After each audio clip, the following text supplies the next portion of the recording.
Donni Sigurðsson þjálfari, 0-0 á móti Fram, það eru úrslit sem við hljótum að vera pínlítið fúlir með í dag.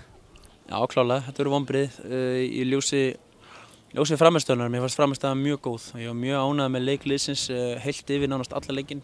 Seinni hálfleikurinn var sérstaklega góður. Fyrri hálfleik, hefandi sagt það, fyrri hálfleik áttum við skotið slá og stöng og við sköpuðum okkur fullt af góðum leikstöðum, eitthvað sem við vorum búin að leggja upp með að komast tilbaka bakverðina þeirra og komast trekk í trekk með mjög góðu spili og strákarnir voru vinnusamir, duglegir og lögðu sig alla fram. Eina sem vantaði var að setja boltann yfir línuna og það kemur næst.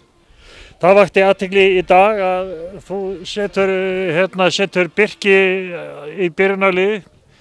Þriðjaflokksleikmaður, hann stóð aldeilis fyrir sínu í dag, þessi drengur. Já, Birkir er náttúrulega frábær leikmaður. Hann er einn albesti leikmaðurinn á Íslandi í sínum aldursflokki og sínu stöðu. Það er engin spurning. Hann á bjarta framtíð ef hann heldur vel og spilur hann sem ég hef enga trú á öðru en hann geri. En eins og ég segi, hann stóð sér mjög vel og það var fullt af einstaklingum sem stóðu sér mjög vel heilt yfir þessu leik og það eins og ég segi, það eina sem vantaði var að setja boltann einu sinni yfir línuna og þá hefðu við verið hoppandi glaðir.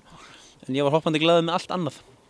Í síðasta leik vorum við svolítið, var deilt mikið á hvort það hefði verið marka á móti Völsung, hefði átt að standa sigurmarkið, það sem var klárt brot. Hérna eiga menn alveg vafa lítið eftir að deila mikið hvort að við vorum rændir í víti þegar Birkir tekin yfir teiknum og svo aftur seinna í leiknum þegar leikmaður Framar að klárlega stoppa boltan með höndum innan teiks.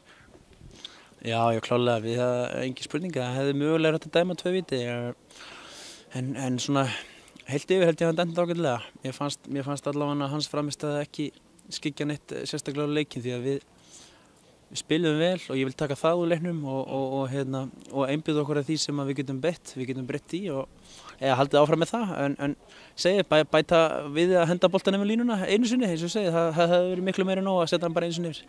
Og það góða sem þú ert að nefna, það er að gera kannski, ekkert að gera, það verður að fara með það inn í næsta leik sem er á móti útileikur móti HK.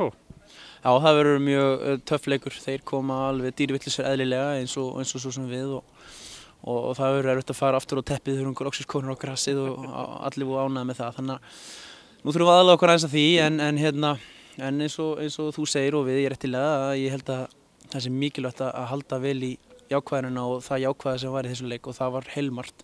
Héldum hreinu sem er fyrsta lagi algjörlega frábært og þó þeir hafi fengið svona 1 og 1 færi þá fannst mér leikmennirnir standa sig gríðarlega vel í því að henda sig fyrir þessum þurfti og Sandor varði feikilega vel þessum þurfti.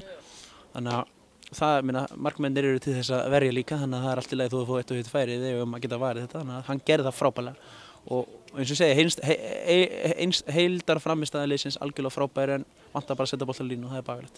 Það kemur bara í næsta leik? Já, það bara kemur í næsta leik og næstu leikjum vonandi. Við höfum nú aldrei átt í erfiðleikum með að skora mörk en nú erum við búin að taka 2 leiki í deildinni og ekki skora mark en ef ekki að segja að komi markaflóð þegar það byrjar. Við opnum bara fyrir þær flóðgáttir í næstu leikjum. Donni, gangi ykkur vel.